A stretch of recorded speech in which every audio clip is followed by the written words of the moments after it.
तब सरकार को झुकना पड़ा है।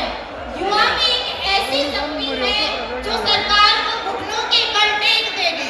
इतने टाइम से हम 2021 से अपनी इस लड़ाई को लड़ रहे थे, पर हमें कोई मजबूत नेता नहीं मिल रहा था इस भर्ती को हमारे समर्थन देने के लिए।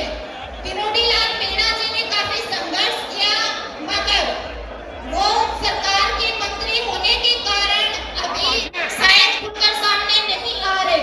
हम उनकी भावनाओं को समझते हैं, पर क्या उनके लिए मंत्री पद इतना महत्वपूर्ण है कि आज यहाँ हजारों की संख्या में भीड़ खड़ी है, उन बच्चों के लिए वो लड़ नहीं सकते? क्या हम यही बोले कि गंगाधर ही शक्तिमान है और सबके सब एक ही थाली के चट्टे बट्टे हैं, सिर्फ और सिर्फ बच्चों को गुमराह करने का काम करते हैं? आरबीसी को ये लोग क्यों नहीं कर रहे? संजय छोतरिए, इसके अलावा इसके आरबीसी को जो सदस्य हैं उनका नाम आया है, उन्हें ये लोग गिरफ्तार क्यों नहीं कर रहे? कब तक ये एक दूसरे को बचाते रहेंगे और हम सड़कों पर संघर्ष करते रहेंगे?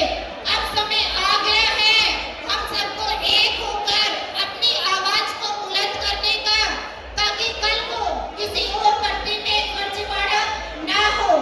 क्या ये जरूरी है कि सिर्फ सत्ता में हो हम उसके खिलाफ बात ना करें और वो हम जैसे गरीब बच्चों के हक को छीनता रहे? इसलिए तब तक नहीं रुकना है जब तक ये भर्ती रद्द नहीं हो जाती। इस भर्ती के अंदर सीबीआई जांच रुकनी नहीं चाहिए, रद्द होने के बाद भी सीबीआई जांच होनी चाहिए। नॉर्मलाइजेशन की प्रक्रिया जो हम सब बच्चों के ऊपर हर भर्ती में थोपी जाती है वो खत्म होना चाहिए। नॉर्मलाइजेशन से कोई बच्चा कितने नंबर पीछे चला जाता है ये लोग ये दर्द कैसे समझ सकते हैं? 10वीं पास 8वीं पास नेता बनकर बैठे हैं बीजेपी के अंदर, कोई पढ़ा लिखा ढंग